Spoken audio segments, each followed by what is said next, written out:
Boa noite a todos. É com grande prazer, com uma alegria enorme, estarmos aqui reunidos nessa casa de luz, nessa casa de amparo, de solidariedade, onde podemos expressar um pouco dos ensinamentos que aqui aprendemos, partilhar, e por isso a nossa imensa gratidão pela oportunidade aqui ofertada. Que possamos nos recolher em uma prece inicial, unir os nossos corações e pensamentos, para que juntos, num único pensar, desenvolvamos aqui o tema dessa noite. Deus nosso Pai, Jesus, Mestre amigo, agradecemos a oportunidade bendita de estarmos aqui reunidos em Teu nome. Rogamos paz, amparo, luz, proteção, que juntos aqui, com a equipe espiritual trabalhadora dessa casa, responsáveis pelos trabalhos aqui ofertados, que juntos possamos fazer desse encontro um momento de luz e de harmonia. Que assim seja, graças a Deus. Nós vamos começar, dar início ao tema dessa noite, com uma reflexão. Todas as nossas palavras serão inúteis se não brotarem do coração. As palavras que não dão luz aumentam a escuridão. Madre Teresa de Calcutá. Iniciamos com essa reflexão da nossa querida Madre Teresa, porque ela expressa o símbolo da humildade. Ela nos deixou aqui em sua existência terrena exemplos vivos de generosidade, de amor ao próximo, da capacidade genuína de doar o melhor de si. E justamente por esse motivo, pelo exemplo que ela solidifica com a sua passagem terrena, que nós acreditamos ser oportuno iniciarmos com essa passagem. Porque vamos falar hoje sobre bem-aventurado os pobres de espírito. E aí, vamos refletir, porque provavelmente, quando falamos em pobres de espírito, pode ser que em alguns momentos, muitos de nós tenha interpretado essa passagem no seu sentido literal, da pobreza, né? Bem-aventurado aqueles que são pobres. E durante a passagem de Jesus aqui neste planeta, por quantas vezes já não ouvimos esse tema, e pode ser que tenhamos sentido falta de uma maior compreensão desse entendimento e deste aprendizado. Pobre de espírito não está se referindo a uma pobreza material ou intelectual. Ao contrário, estamos falando da humildade, de bem-aventurado aqueles que são humildes, aqueles que têm a simplicidade no coração, que têm um espírito leve, puro, genuíno. E para entender e para compreender melhor esse ensinamento, aprendemos no Evangelho segundo o Espiritismo, capítulo 7, o quanto, para compreender a grandeza de Deus, a sua imensa luz em nossas vidas, nós precisamos entender esse ensinamento da humildade, compreendendo que a leveza deste ensinamento nos coloca numa conexão muito íntima com Deus, porque percebemos com clareza a grandiosidade que essa representação se faz em nossas vidas, porque aí É como se nós ficássemos distantes do egoísmo, do orgulho, dessas viciações que temos aí na nossa jornada evolutiva, e trabalhando a humildade, nós nos aproximamos de Deus.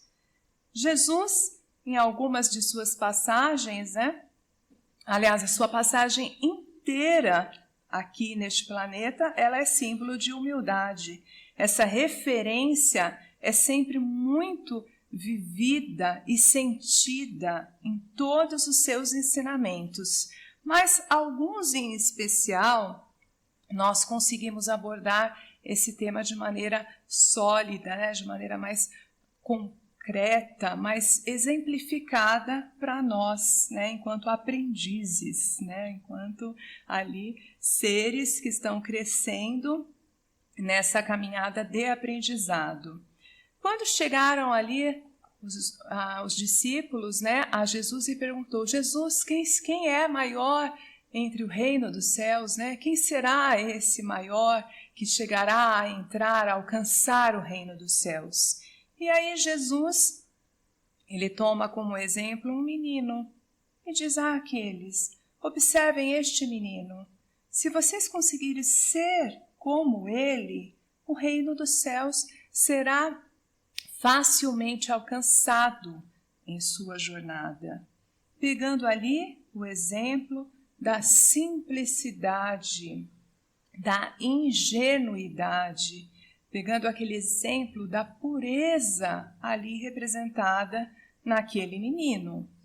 Então veja, nos dá uma orientação, um caminho, um sentido, um significado de como podemos alcançar o reino dos céus. Mas, adiante ali em sua jornada, chega uma mãe com os seus 2 filhos e diz: mestre, eu trouxe aqui os meus 2 filhos e quero que um sente à sua direita e o outro à sua esquerda.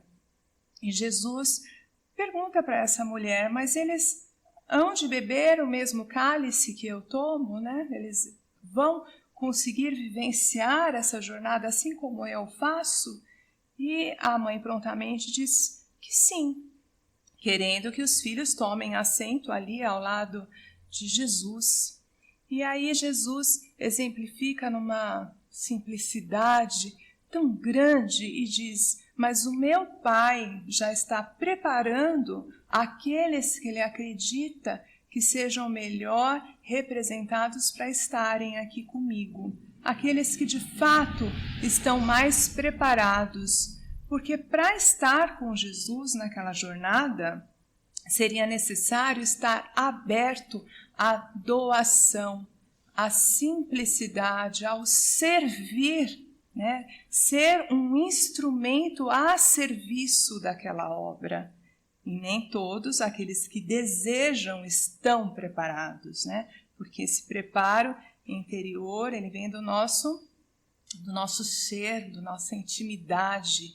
E no Espiritismo, por exemplo, nós temos vários exemplos de pessoas que cresceram aos olhos humanos, vamos colocar assim, através da nobreza do seu coração em termos de simplicidade, da capacidade integral de doação, da leveza como construíram as suas obras em humildade. E aí nós temos Chico Xavier, Divaldo, a própria Madre Teresa, que abrimos aqui com um ensinamento, com uma reflexão tão profunda da sua jornada. Sempre estas pessoas que conseguem crescer aos olhos de Deus são pessoas que se reservam numa simplicidade, numa humildade, numa entrega em benefício do próximo.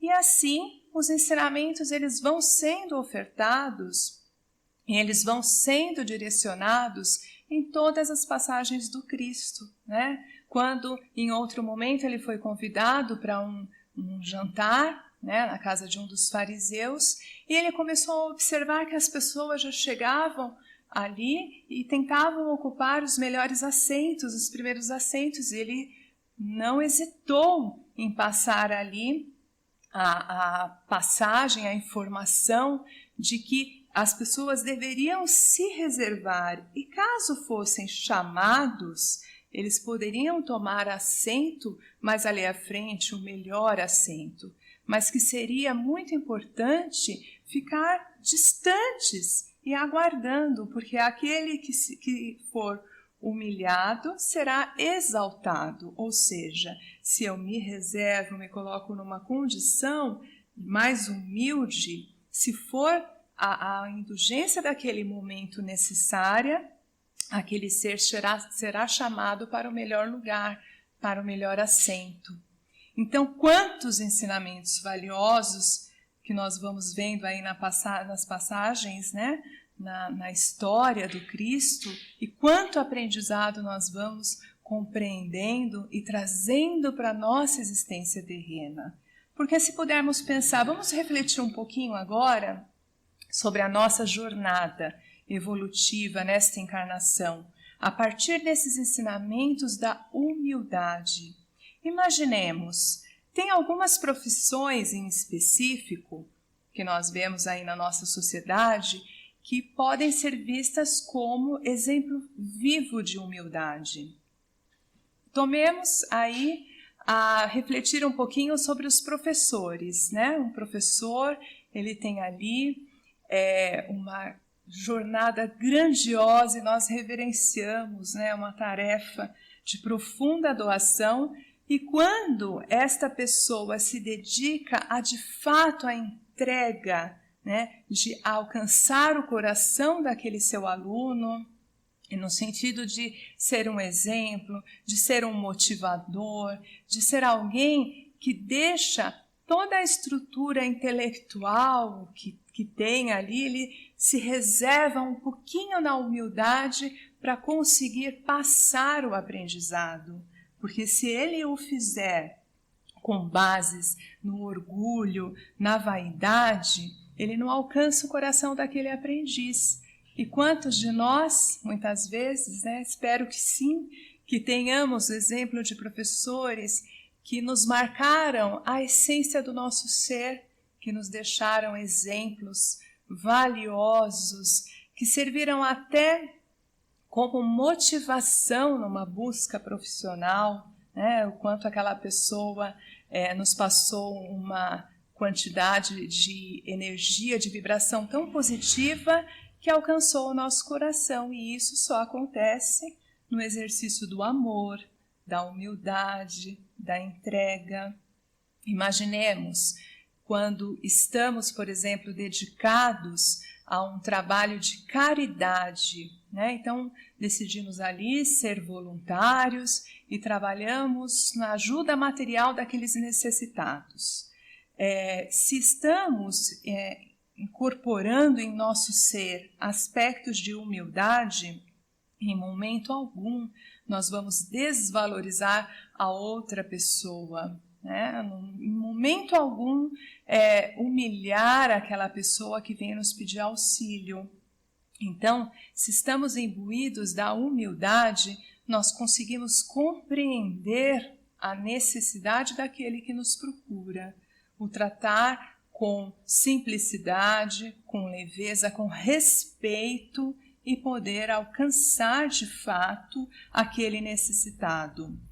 Porque para aquele que pede ajuda também é um grande aprendizado de humildade, de conseguir se revestir no campo da indulgência também, de se colocar no lugar do outro e poder transformar aquele ato de ação como uma questão nobre, né? Como uma questão autêntica dos ensinamentos cristãos.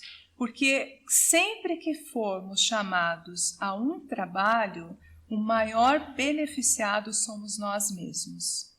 Estamos aqui hoje trabalhando, quer seja com a fala, nós aqui preparando as palestras para esse trabalho maravilhoso que vem acontecendo. Existe uma equipe empenhada para que esse acesso, né, do conhecimento ele seja transmitido para outras pessoas, e o maior beneficiado sempre somos nós mesmos, porque estamos aprendendo, nos curvando, né, ao nosso aperfeiçoamento moral. E assim é com a caridade, com o desempenho do nosso trabalho, com a maternidade, né, com a formação de uma família, o quanto uma mãe generosa que trabalha características de humildade, muitas vezes ela tem o conhecimento, ela já sabe como fazer para que aquele filho não venha a sofrer algum pesar, ou ela já tem as respostas pertinentes para aquele filho. E em quantos momentos precisamos nos reter um pouquinho, né, nos recolher para que aquela outra pessoa tenha o seu aprendizado. E em momento algum tratar no sentido da arrogância, do orgulho, menosprezando o outro, porque nos sentimos detentores do saber. E isso nós vamos com certeza aprimorando em nossas vivências, aprendendo no trato do dia a dia, na troca do aprendizado que acontece na nossa sociedade e, consequentemente, na evolução que vamos traçando, reencarnação, né? Uma após a outra e seguindo uma sequência de inumeráveis até alcançarmos um pilar pequeno da nossa evolução. Para contextualizar melhor, gostaríamos de deixar uma passagem de Chico Xavier, que também é um símbolo de humildade imensurável, né? E gostaríamos de deixar um momento em que ele, com a sua mãe do coração, né, a Cidália, eles começam a montar ali uma horta no jardim da sua casa, porque o menino Chico, ele precisava de um pouquinho de um rendimento material para continuar seguindo seus trabalhos, seus estudos, né? Então eles precisavam de uma certa quantia em dinheiro para que o menino Chico pudesse dar sequência à sua vida escolar. E a Cidália, junto com Chico Xavier, né, e os outros irmãos, montaram essa horta ali no jardim. E foi crescendo, prosperando, as verduras eles colhiam e vendiam para os vizinhos ali próximo. E o dinheiro que era arrecadado servia de benefício para aquela família. O que acontece? Em alguns momentos eles precisavam ali se ausentar, para fazer algum trabalho na cidade, para sair algumas saídas rápidas. E eles começaram a perceber que algumas verduras, alguns legumes, eles começaram a sumir da horta, né? Provavelmente alguém ali perto estava pegando e eles já sabiam, até o vizinho, que eles acreditavam que estavam fazendo isso. Num dado momento, a Cidália diz assim: "Ô Chico, como você conversa com a sua mãe, né? Ela te aparece em espírito, pede para ela alguma recomendação, né? Como que podemos resolver essa história? Está ficando muito chato, nós já acreditamos que seja a vizinha aqui do lado que está pegando os legumes, mas como nós vamos resolver isso? Não podemos criar um atrito com a vizinhança." E ali, passado alguns dias, a mãe de Chico aparece para ele e ele conta o ocorrido e ela diz assim: "Chico, diga para a Cidália, quando precisar sair com você para a cidade, vá até a vizinha, entregue a chave da casa a ela e diga: toma conta da casa para gente, nós precisamos sair e gostaríamos que a senhora tomasse conta da casa." E feito! Chico pensou: maravilha, nossa, que maneira simples de resolver a situação. E ali foi feito. Todas as vezes que eles precisavam sair, eles entregavam a chave da casa exatamente para aquela pessoa que eles sabiam que estava prejudicando ali com o trabalho que eles estavam fazendo em comercializar as verduras da sua horta. Então, essa passagem de Chico expressa a humildade também, porque embora eles soubessem exatamente do que estava acontecendo, eles conseguiram se recolher na humildade como se não soubessem de nada e resolver aquela situação de uma maneira harmoniosa, de uma maneira tranquila e sem prejuízos a quem quer que seja. Então, que este exemplo nos sirva do quanto muitas vezes podemos calar e resolver de uma forma mais harmoniosa. Não precisamos falar de tudo o que sabemos, não é? Não precisamos nos expressar como donos da verdade. Em muitos casos, o silêncio por si só, ele já faz um excelente trabalho. Então, diante desse ensinamento, nós nos despedimos essa noite. Gratos, agradecemos de coração a oportunidade aqui ofertada e rogamos a Deus mais vezes, mais oportunidades nessa casa de luz, se assim for do nosso merecimento. Que assim seja.